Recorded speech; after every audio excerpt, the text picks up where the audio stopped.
Hello, my name is Elchin Mamadov. I am senior majoring in digital forensics and Russian and Eastern European studies. In my presentation, I'm going to talk about the US support for Latin American and Middle Eastern dictators or authoritarian regimes for certain reasons. But we have to discuss about why the US government has been supporting authoritarian and dictator regimes throughout the world historically and present time.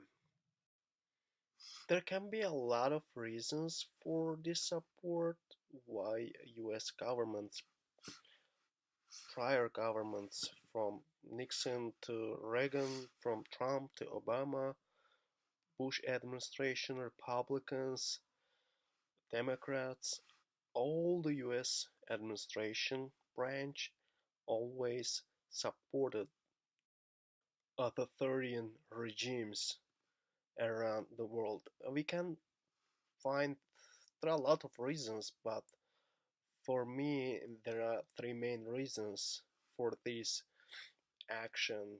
It could be military bases, like US would want their military bases in different parts of the world, so they had to deal with those dictators to be able to deal with them. And then another reason could be fighting against communism and radical Islam.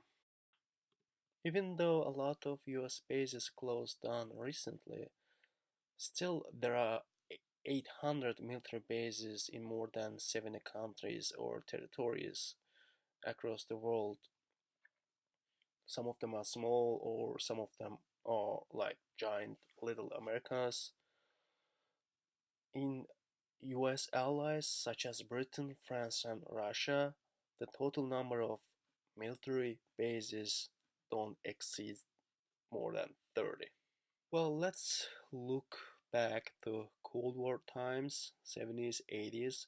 The US supported the right-wing allies primarily as a counterbalance to communist or leftist expansion, where they sought to influence such as Central America. This was blocked against supposed dominant theory, which means one successful change in ideology within a state can spread through the region. The US was involved in a lot of regime change as well. In Middle East, it is US usually supported those authoritarian regimes against expansion of radical Islam, and in Latin America mostly it was against expansion of communism.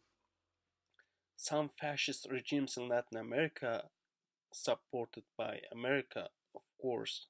Here are some lists: in Chile, Guatemala, Nicaragua, El Salvador, Argentina, Bolivia, Paraguay, and so on. These dictators knew that US really want to have their military bases in their lands, so they want to survive as well. So they really needed US support for this survival. In 1970, socialist Salvador Allende in Chile was democratically elected president. He has been in office for 3 years when far-right forces in the Chilean military staged an armed revolution with the help and encouragement of CIA and Richard Nixon administration. US-backed military dictatorship under Pinochet came to the power, and thousands of Allende supporters were killed and tortured during Pinochet's rule of terror. Another dictatorship that enjoyed US support was in Argentina between 1976 and 83. The military junta that ruled Argentina from 76 to 83 was infamous for its human rights abuses. An estimated 30,000 people were killed, and US politician Henry Kissinger who was Secretary of State during the administration of Nixon and Gerald Ford, met with Argentina's Foreign Minister, Admiral Cesar Guzzetti, and told him that he could count on US support. Of course, Kissinger obviously knew that type of brutality the junta was capable of, but he didn't care. Like so many other US politicians during the Cold War, he had no problem with the dictators in Latin America as long as they were staunchly anti-communist. While Latin America was not only region that enjoyed American support, I mean the dictators over there, America supported a lot of authoritarian regimes in Middle East as well, for trade reasons, for different reasons, but I would say that it was mostly against expansion of Islam, radical Islam. From 1980, United States government began to fear that its interests would be threatened by the increasingly popular Islamist movements in Middle East and began to work to secure with those authoritarian regimes, such as in Afghanistan as well as Azerbaijan and different regions. Turkey and the President Erdogan is uh, the most recent example of US support.